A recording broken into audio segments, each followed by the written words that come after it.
Hello, and welcome to Stasis Pod, the Transformers Rescue Bots podcast. I'm Rob. I'm Jen.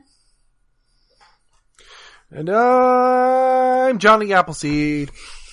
And yes, today we are venturing into the Sky Forest, the episode that has a Sky Forest in it. Sky Forest. Were you also thinking of the animal Sky Pilot? No, I was actually thinking about Skyland Resort, which is up in Shenandoah National Park. Oh. No, but you know, the Animals, the band behind House of the Rising Sun. Oh. Yeah. That's another band name. It's another one of their songs, Definitely Sky just Pilot. thinking that Sky Forest has a very prog rock energy to it. Yeah, this definitely should have it's the name of a Yes album with a cover by Roger Dean. Yes. Probably know some floating like Avatar islands or something. Giant long-necked monster things. Is it time for ponytail sex? I don't want it to be time for ponytail sex. It is. Thankfully, on this show, it is never time for ponytail sex. Good. So this first aired March 1st, 2014, written by a couple of Transformers veterans. You got Marty Eisenberg. What? Yes. Yeah. I saw that. I don't watch credits, I noticed apparently. it. From Beast Machines, animated. And this is one of 4 Rescue Bots episodes he did. He did the story, and the teleplay is by Greg Johnson, also a Transformers veteran. I did 4 episodes of Beast Wars, 3 of which are of my favorites. And then a whole bunch. You did Equal Measures, Guerrilla Warfare, Bad Spark, and then Feral Scream Part 1, which is nobody's favorite. But, you can't win them all. Yeah. And then he's also done a lot of Rescue Bots. Most recently, Bot to the Future. The one where they're in the dystopian Griffin Rock run by Dr. Morocco. So yeah, we open with Chief Burns, who is sampling some of nature's candy, the apple. Yes. Sweet, sweet apples. But of course, Chase has not quite mastered this with his terrible giant robot hands, and he just crushes it into fluid. But he is assured that applesauce is still also very delicious. And then, as per usual in Griffin Rock, it's time for a machine to go berserk. In this case, a hover picker. Look, we can't start the episode unless someone is put in mortal peril. Yes, and this is a totally insane peril this guy gets put in. There's the guy who you've seen from City Council, who kind of looks like Theo from Die Hard. Yes. He's got a bunch of balloons, and then it grabs his balloons, carries him up into the air, and then he ends up being dropped. But luckily, Cade and Heatwave squishes the balloons. Yes.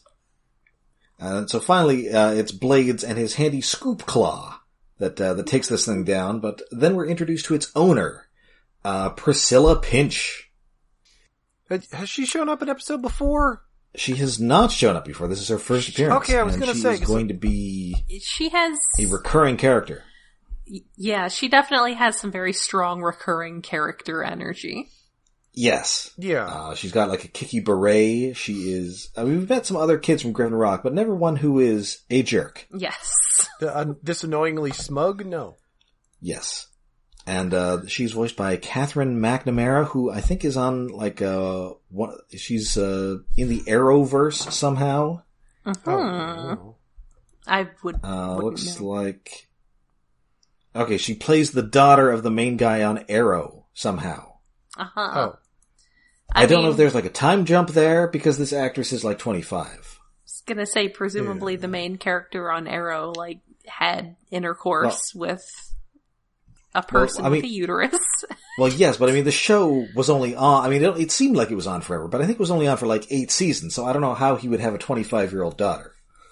Probably time was travel, time then. travel, yeah. There must have been time travel or something. She was on that, she's in those Maze Runner movies. Oh no. There was more than one? They made, like, the whole trilogy. It was not like, I think there were 3 that they made. Didn't, like, at least 1 or 2 of them just go straight to video or something? Because no, I think they were all theatrical. You may be thinking of Divergent, where I think they split the last book into 2 movies, because that's what you do when there's a third book. But then, like, nobody saw the first half, so they just kind of canceled it. Yeah, I that's the one. Stupid Divergent. That's the one with Shailene Woodley in it. Oh, wow, apparently they did make more Maze I think, Runners. like, What the fuck? Kate Winslet was the bad guy. I don't know. She's in... Divergent was just, the entire concept is why I don't go looking around the young adults section at Barnes & Noble, because no, stop. Anyway, Maze Runner was the one that starred Dylan O'Brien, the voice of Bumblebee. What? In the movie Bumblebee. Aww. Oh, okay. Not to be confused with the other times that people have been the voice of Bumblebee. Yes. It looks like she's also in that Stand miniseries that just came out. Wait, that's come out already? Yes. Oh.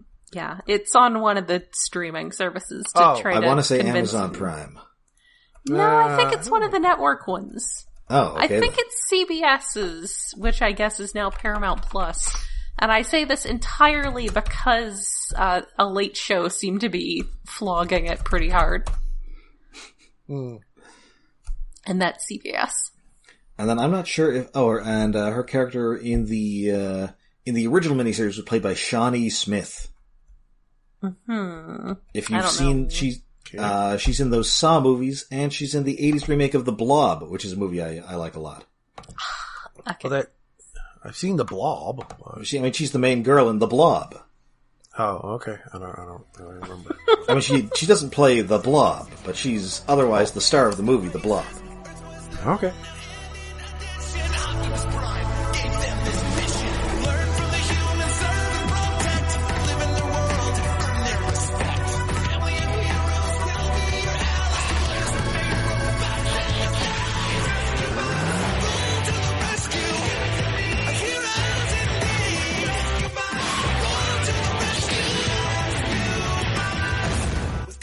Anyway, so yeah, this she's got big mean girl energy.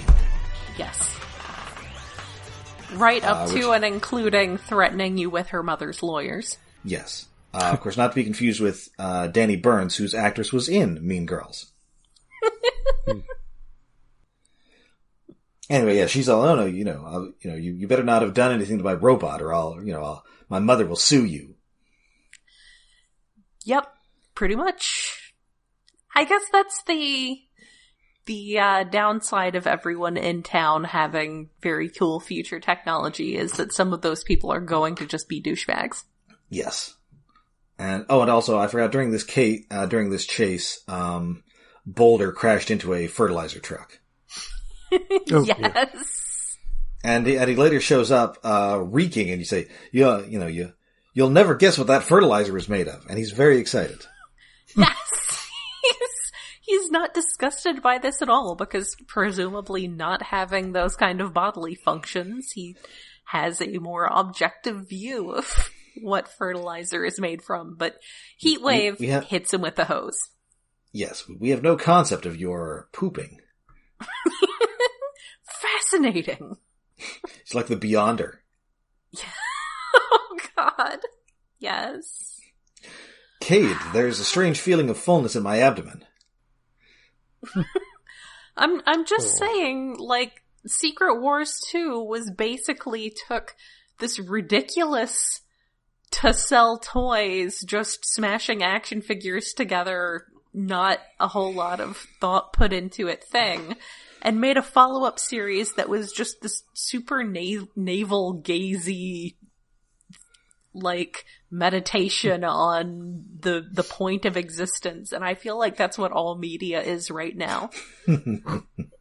Everything right now is just taking this thing that was created to smash action figures together and just making it way too deep and, like, midlife crisis-y.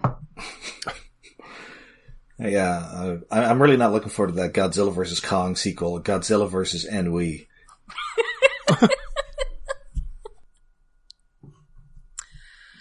I'm just saying that as much as I like what IDW is doing with Transformers, it's Secret Wars too. Yeah, so anyway, this whole thing was for an invention competition, and Cody and Frankie are trying to come up with their own entry for it.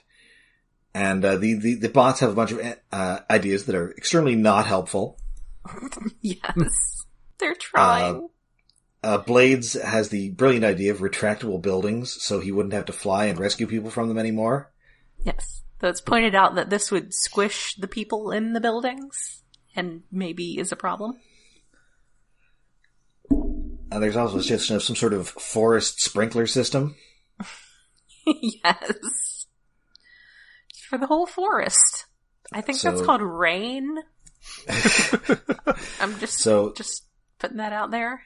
So eventually the two kids end up with their own ideas. Cody has come up with a suit that it's like a walking extinguisher. So it's like if you're wearing a suit made out of a waterbed that has a bunch of holes in it. Yes. Yeah. It is very comical. It's pretty adorable. And then Frankie, she's like, "Hey, how about a forest that's in the sky? Some sort of sky forest." I kind of feel like this episode was just Marty Eisenberg came up with the word Sky Forest and decided to write an episode around around that title. So they can't decide on which one to go, so they go their separate ways, and there's a bit of a tiff between them. So we cut to the competition, which is of course being judged by goofball Mayor Mayor Luskey, and Cody is wearing this suit, and he just looks so ashamed to be alive. Sad, wet, leaking boy. Oh, I don't need to cry because my tears are coming through my suit. Yes. And so, but it is of course Frankie who wins. Priscilla is obviously very irked. Cody is just kind of bummed. And then Huxley Prescott comes in, and apparently he's now descended to reporting on the disagreements between small children. I'm so excited by this. This is totally insane. I love that he's there, and also he's just being terrible. I was so happy to see him, though. It's good to see him again, but it feels like he's reporting to no one, like he's just recording it for himself and he's mad. I mean, this is entirely possible. Like he's there's completely lost it. Little icon that pops up on the bottom of the screen of like him and his camera, and it slides across, and like there should be a text there, but there's no text. Is this somehow on the local news? Unless he's hacking into it, like I don't know. Yes, he's just got a pirate TV feed. He's got a pirate TV broadcast. He's the new Max Headroom. And he knew about this already, so I guess he has like sources amongst the child community. Or he just has other cameras floating around everywhere, observing all the everyone. adults know better. All the adults know not to talk to him. Don't talk to the scary man anymore, children. So he just bothers the kids because they don't know better yet. Yes. I love all of this. All of this is the best idea. I have missed Huxley Prescott, perhaps most of all. Yes. Though really having a camera drone is not an exciting future thing anymore, but I feel like more like obnoxious YouTube personalities need to have stupid drone cameras that they are way too excited about. That's right, everybody. Don't forget to like and subscribe. Huxley Prescott. Yeah. Well, because the thing is, like, or at least any of the ones that I've seen who use drone cameras and work on YouTube, like, they usually use it for a pan back shot or a shot of them driving around. Not, like, in their face. Presumably because it's also very loud and wouldn't work. Well, of course, everybody unsubscribed to him after he got canceled for using all those racial slurs about robots. Oh, burn. Unfortunate. Anyway, just saying, I've unfortunately, been pretty mad playing some games, and listen, it was a heated reporting moment.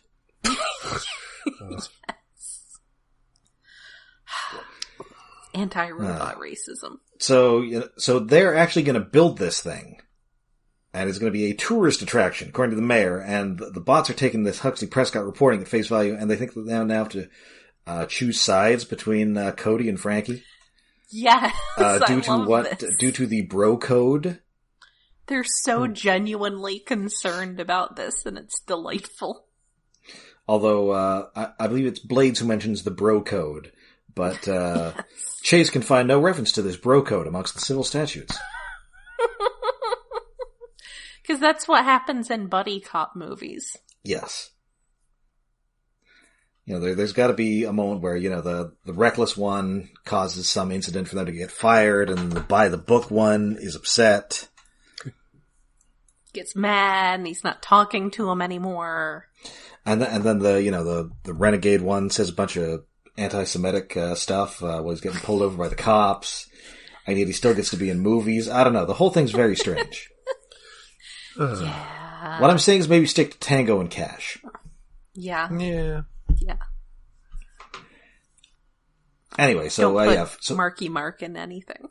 Stop putting Marky Mark in things 2021 challenge. Yeah, it's done.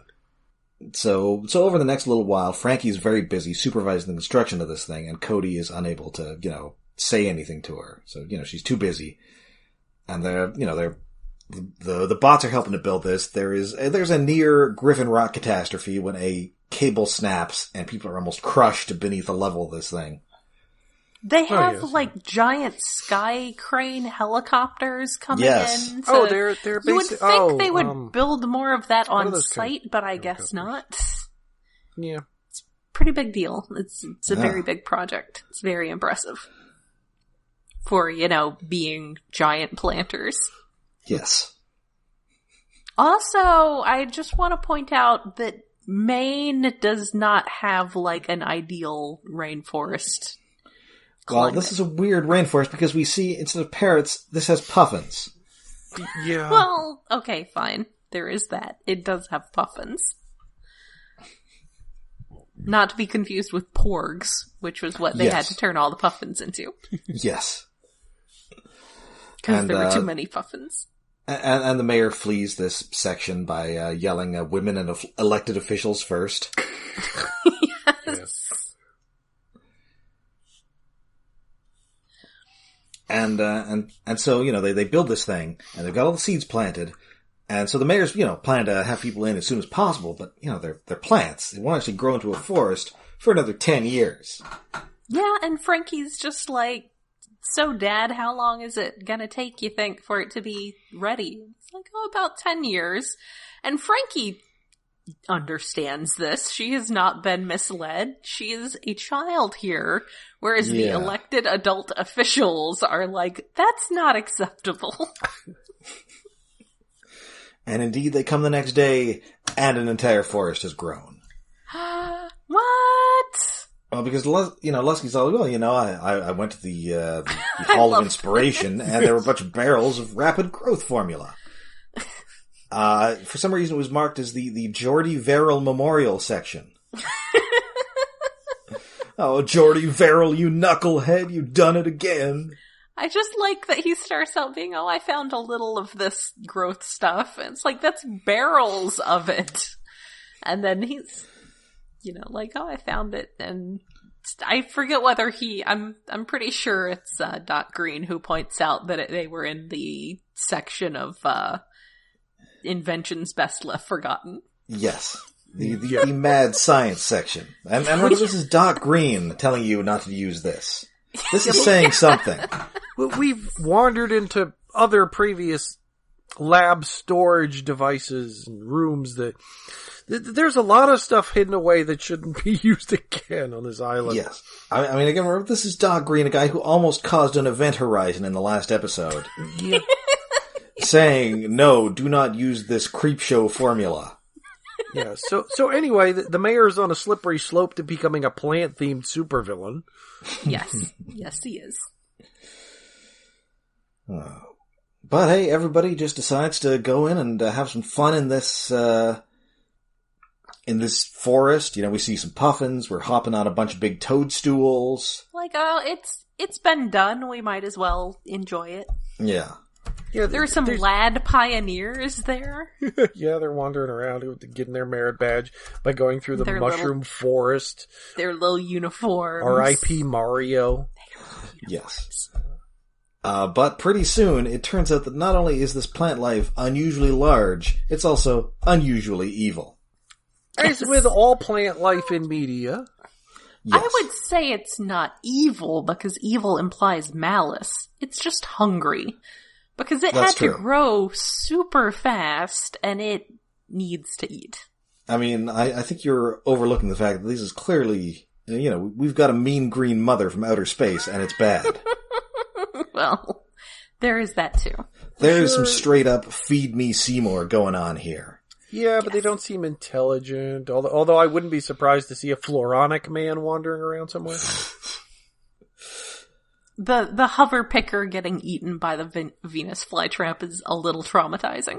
Oh yeah, because Priscilla Pinch has her hover picker that she's just having it pick a bunch of flowers for her. And we haven't really, thankfully this thing does not appear to be particularly sapient. Mm-hmm. No. Because she just tosses it into this giant Audrey 2 thing, and it just gets crunched. Yes. Yeah, it's kind of, well, although the design of it is kind of like Wally's girlfriend from Wall-E. Yeah, I thought of that. Oh, It's yeah. got that very Eve look to it. Yeah, It's very just white and smooth. extra arms. So yeah, it is just devoured. Hoverpack guy, lad pioneers get chased up a tree. I just feel like in a series where the main characters are robots, you can't just have it was just a robot excuse. This is true. But they have that because they're Transformers. It's different. We can kill all the other robots that aren't sentient. I sympathize with the hover picker and am upset at its demise. I mean, I think if this show were just aimed slightly older, we'd have a little dialogue. You know, like, oh no, Priscilla, why was I programmed to feel pain?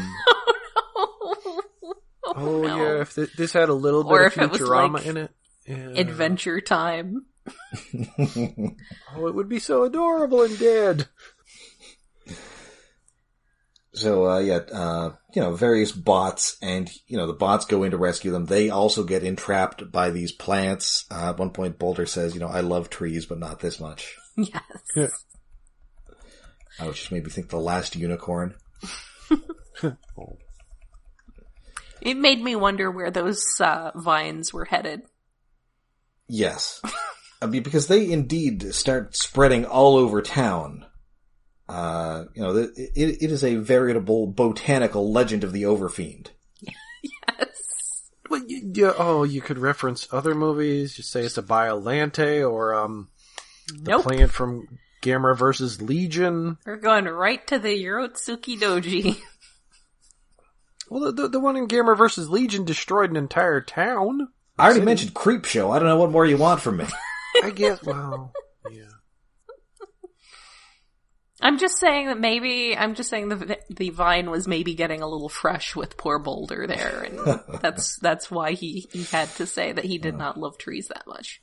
Oh, maybe this is a reference to the lost ending of Little Shop of Horror, although, was that ever found recently or something? I think it ended up on the DVD release, yes. Oh, okay. So they note that these vines are even headed out to sea, which is terrifying. Yeah. Except then they stop. Yes. They don't like salt water. I guess the one thing that can stop scraplets, water! Wait, no. Well, I guess most plants do dislike salt water. Most. Except for plants that are specifically in the water. Yes. Yeah, I mean, clearly if they had made it to the water, it would have been the Navy versus the Night Monsters.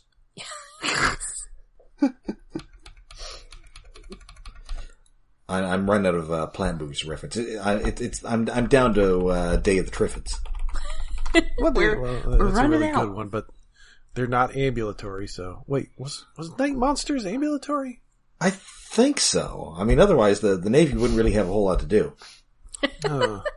I don't think I ever saw that one. I think they don't move very quickly.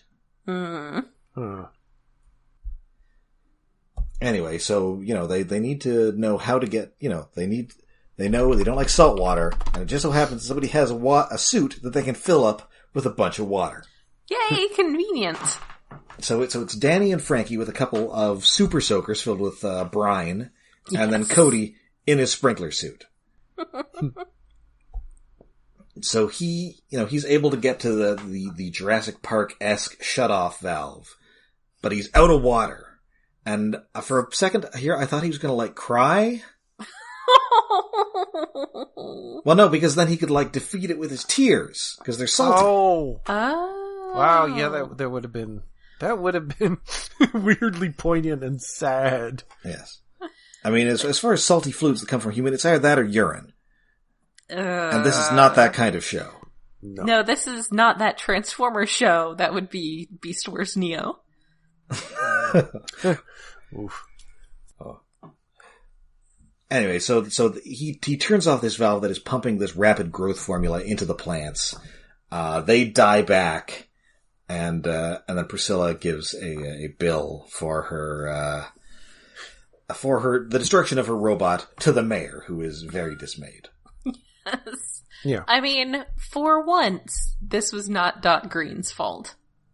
No, he is. Oh, well, no, I guess he's 1 for 2 this season as far as his things being his fault. Yes, as far as his inventions almost causing the extinction of life on Earth. I mean, this was probably one of his inventions. It's just one that he knew better than to use in this situation. Well, I mean, I'm thinking, these barrels look old enough that this could have been some his Vietnam predecessor. War era, Agent Orange type thing. Yeah. Oh, man. Like they were gonna drop it was the opposite of Agent Orange. Which was a defoliant. This is a refoliant. That would just make all the plants grow into weapons and... Yes. Wasn't that actually in the novel version of Day of the Triffids, in the original? Weren't they a military thing? I do not know. I have not read it, but I'll take your word for it. I think it was. I know in the different movie they're from space. Yeah, I think it was in the original story. It was different from the movie, but I forget how. And then, I don't know, the studio didn't want to upset the military or something. Or is just British being British. I guess. Maybe things are just cooler when they're from space. Well, yes. Unless you want to remake the Blob. Well, in the original Blob, it's from space. In the Blob remake, it is a military experiment. Yes. I'm kind of surprised there hasn't been a remake I yet. think they were talking about it at one point, but they somehow did not make it. Somehow they thought better of it. Well, I mean, I am on record as saying that both Blob movies are actually quite good. That first one is a really great little, 50s monster movie. Yeah, it's good for the time. And then that 80s one has incredibly gory special effects. It's amazing. Yeah.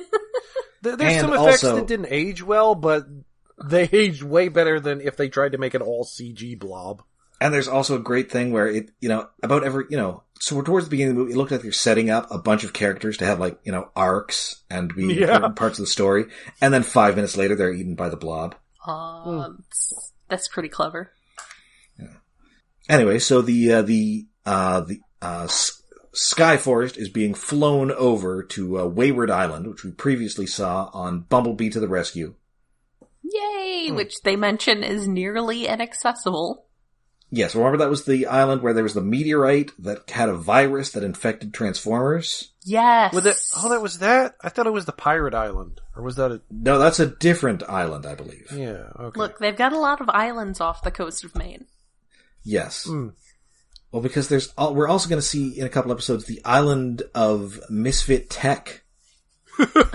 Oh no. So many Isla Nublar. Is this worse than the Best Left Forgotten? Yes, that's where they send the stuff that's even more dangerous. So they have a Site G?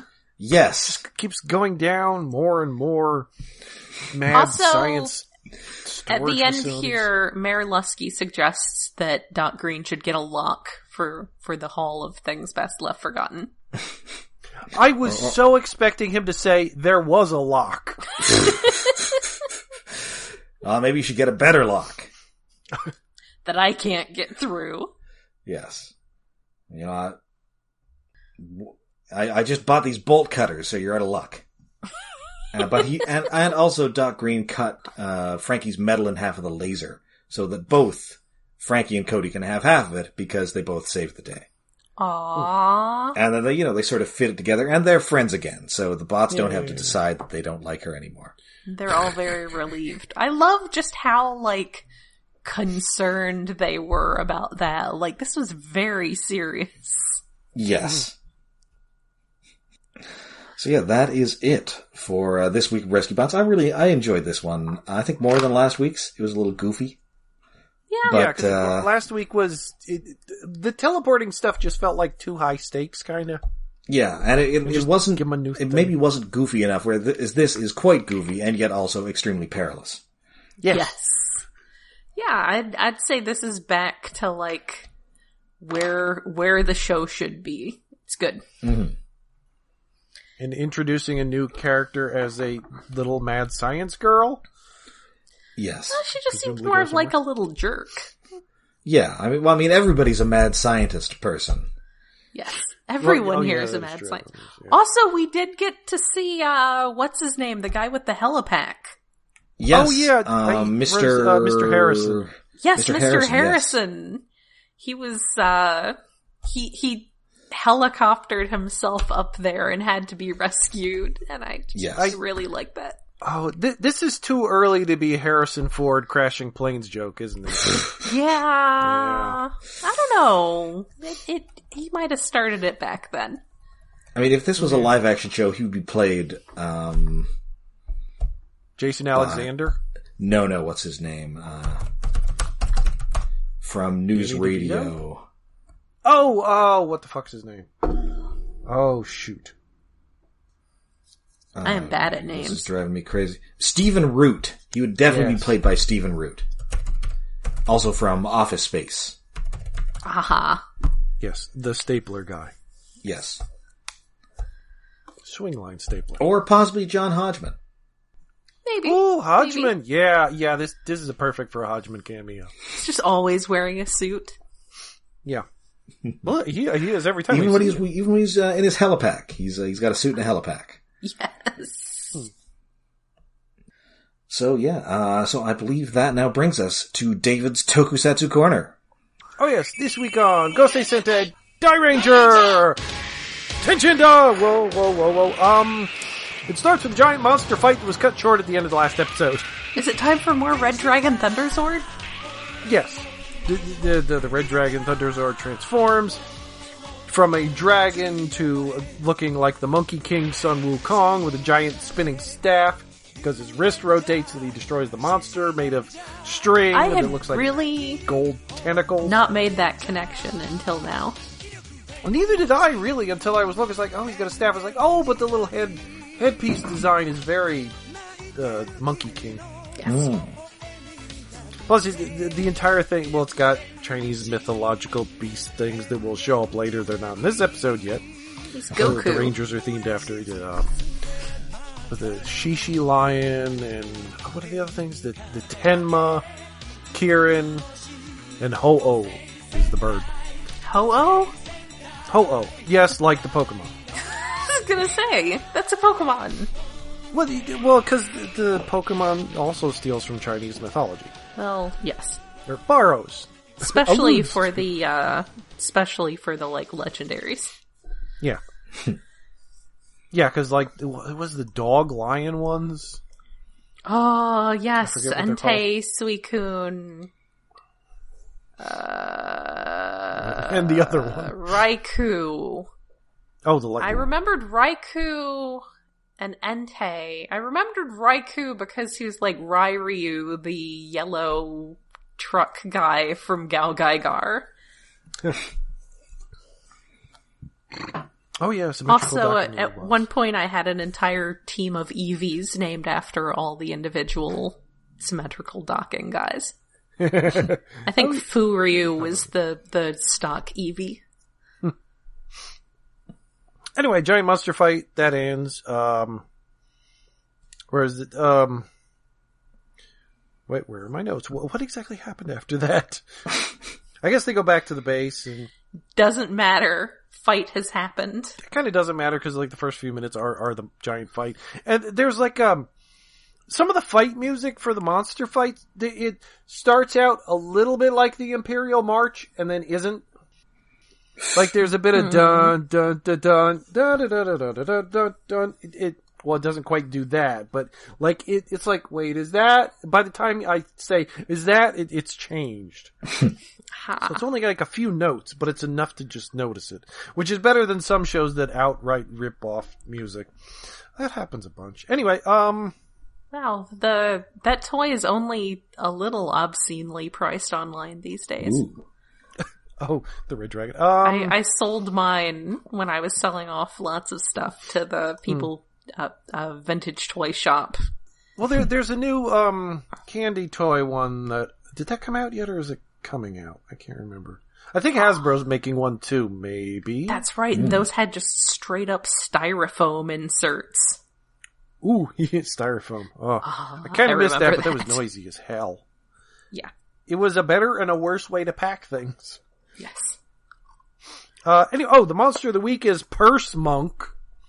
Mm-hmm. Which is weird. It's like humanish body, like normal, but its head is a giant sort of purse, like a little money purse clasp thing. Okay. And that opens up, and inside there's a red sort of basketball-sized Buddha head-looking monk face thing that shoots out, and he puts that on the heads of children to capture them and try and fight with them by throwing them at the Rangers. It's a little odd. This is almost a Blue Ranger focused, Tenma Ranger episode. Kind of. At least he's more in it than anybody else. Because the Purse Monster first attacks a small child he knows while he's, practicing boxing. And, but apparently all the monsters, at least the monsters so far, of course there've only been 2, they have a human form. The last one was a little kid with a yo-yo. This time it's a tall guy playing basketball. Okay. And the basketball, but the basketballs are the heads he shoots at people. It's a bit odd.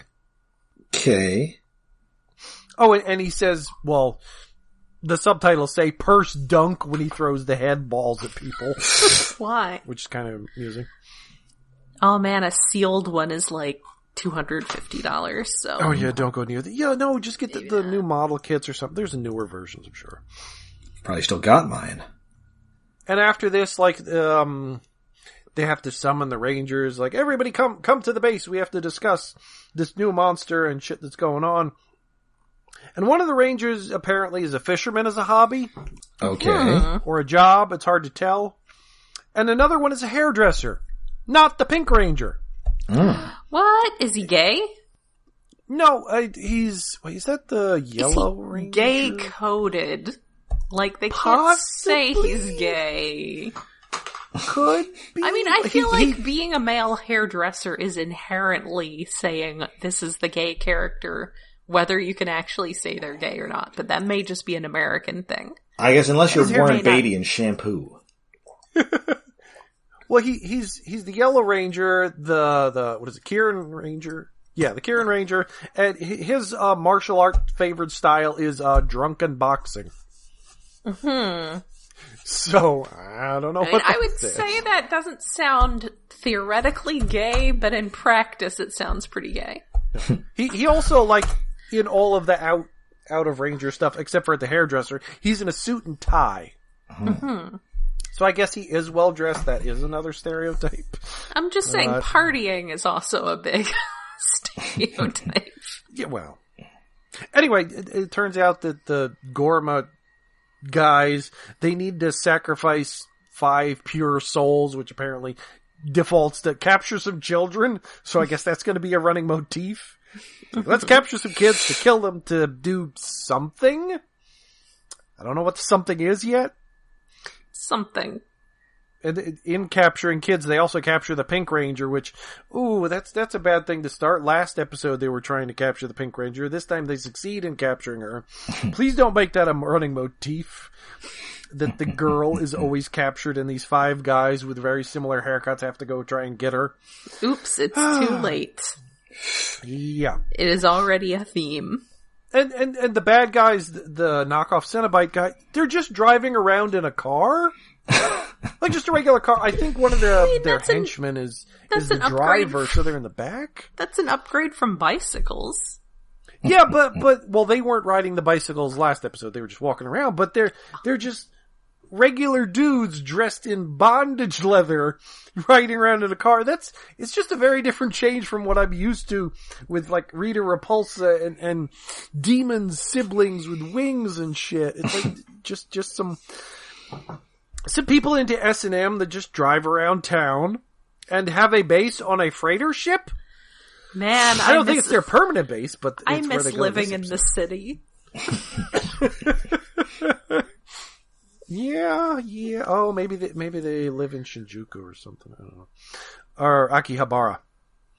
Anyway, so they have their henchmen with suit and tie and lips set up a dining table and they sit down at it, and there are 5 chairs across from them where they bring in the children and the Pink Ranger, and I guess they're going to eat them?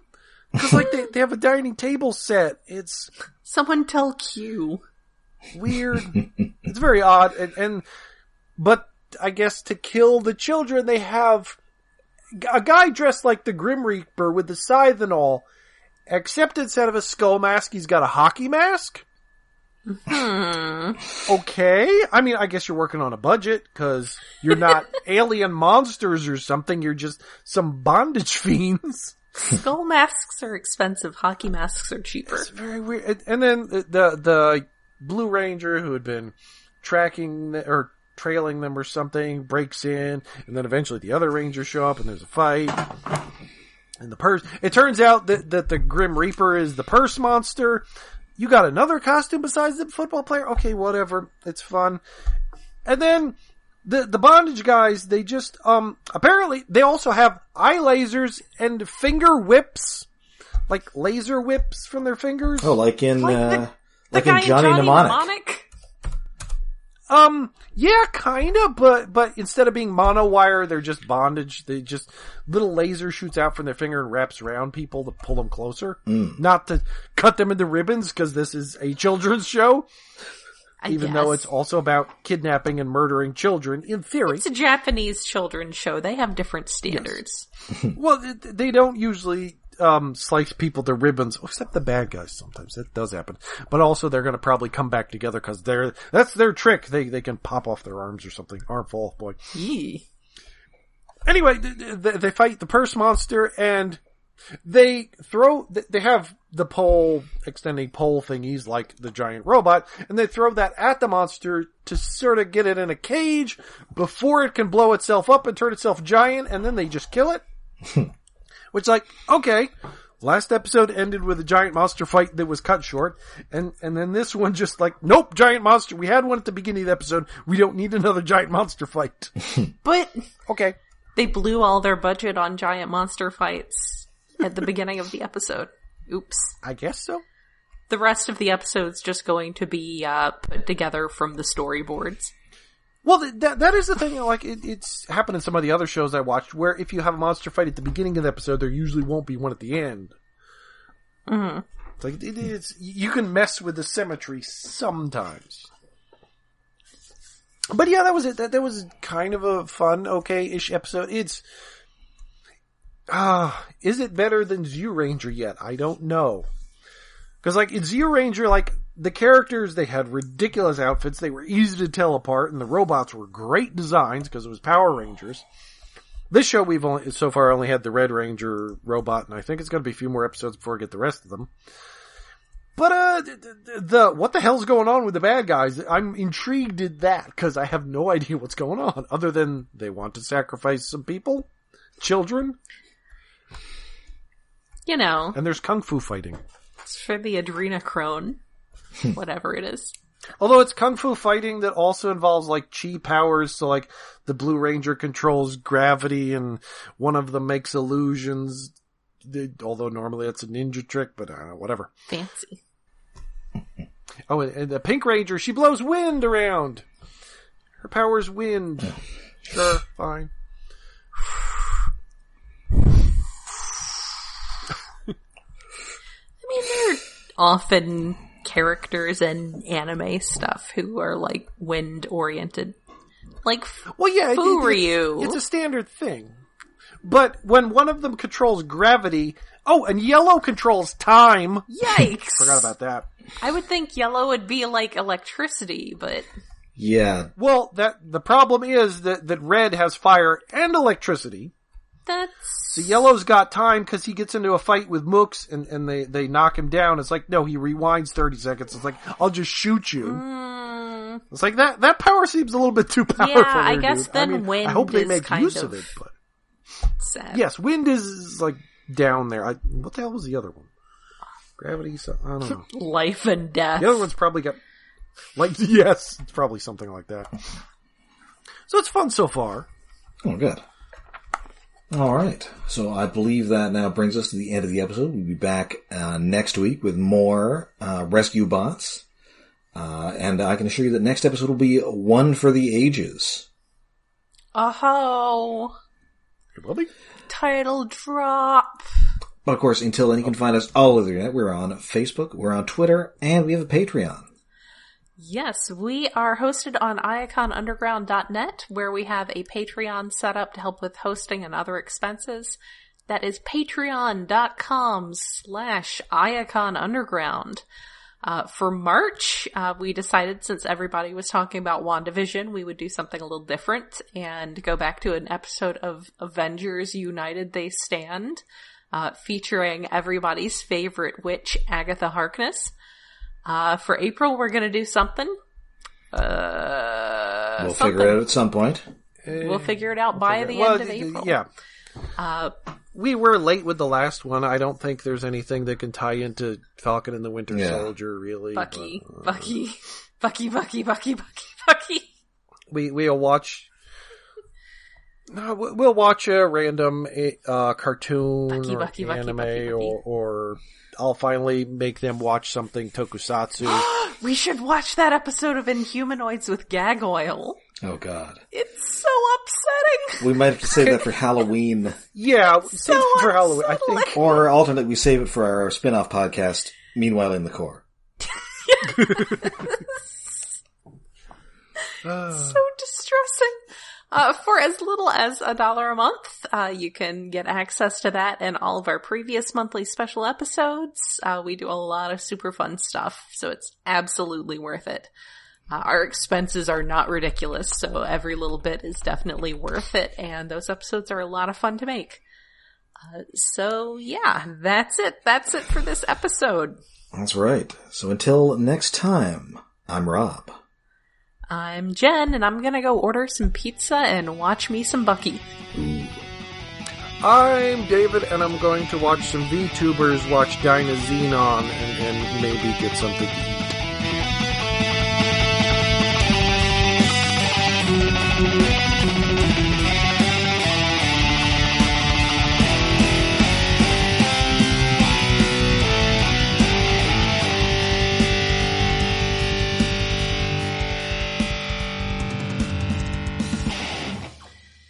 If Falcon gets to be Captain America at the end of the season, can next season be Captain America and his pal Bucky? Only if they're still pals by the end of the show. Aww. Yeah. Okay. Captain America and his frenemy Bucky.